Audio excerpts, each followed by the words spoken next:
Hey friends, this is Pastor Tim here at Grace of God. Thanks as always for taking some time out of your day to listen to our sermon cast. So if you've listened before, you know this feed usually features my Sunday messages. But over the next few weeks, you can look forward to new installments of this mini-series Wednesdays and Fridays on the book The Screwtape Letters by the Christian writer C.S. Lewis. Hey friends, welcome back for our Screwtape Letters mini-series reading through this book by C.S. Lewis. We're on letter 7, and this one sort of serves as an aside. It doesn't advance the story of the book necessarily. The two demons, Screwtape, the younger demon, and Wormwood, the older demon, his uncle who's giving him advice, they have a little bit of a back and forth, and Wormwood writes this letter about whether demons shouldn't reveal themselves at times, show themselves to humans. Wormwood's thoughts on it, at times throughout history: it's been better for us to show ourselves in visible ways to frighten the humans or to cause them to worship us as gods. And he says, right now in the modern era in a lot of ways, what seems to be more effective is for us to hide ourselves. An interesting thought. He goes on to talk about how ultimately factionalism, and this is the sort of core of letter 7, factionalism is really good for us, Wormwood tells Screwtape. It is good when humans divide themselves from one another, when they find an in-group and an out-group to associate with.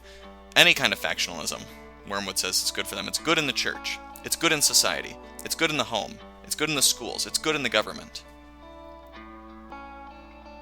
And here's the thing that the letter ends with. It is especially good, Wormwood says, for the demon's plans when Christians identify their particular factions, whatever, with their Christianity.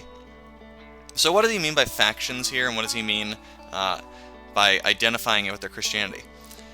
Wormwood is saying it's especially good if we can get Christians to see that the political party they belong to is the Christian party. Whatever my politics are, that's Christianity.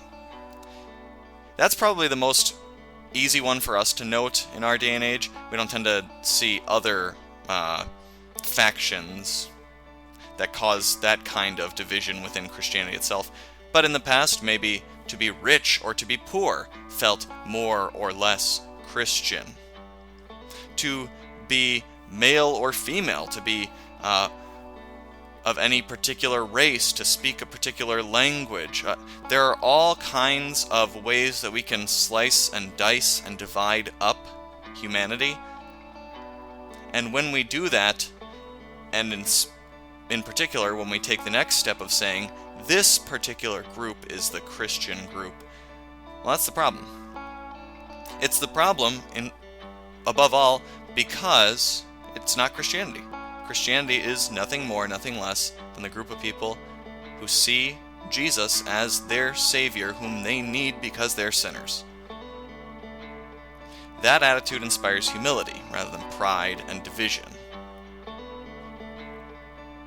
When we identify anything else as the core of Christianity, not that at times there can't be things that we can critique.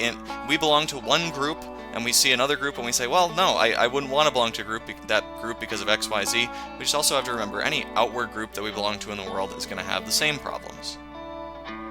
There will always be something that from a Christian perspective someone could say, but doesn't your group support this, support that? Doesn't your group stand for this or for that? Doesn't your group do this or that? We never want to identify with a group more than we identify as Christians. That's letter 7 of the Screwtape letters. Again, you can look for these to come out on Wednesdays and Fridays in our podcast feed. See you soon, friends.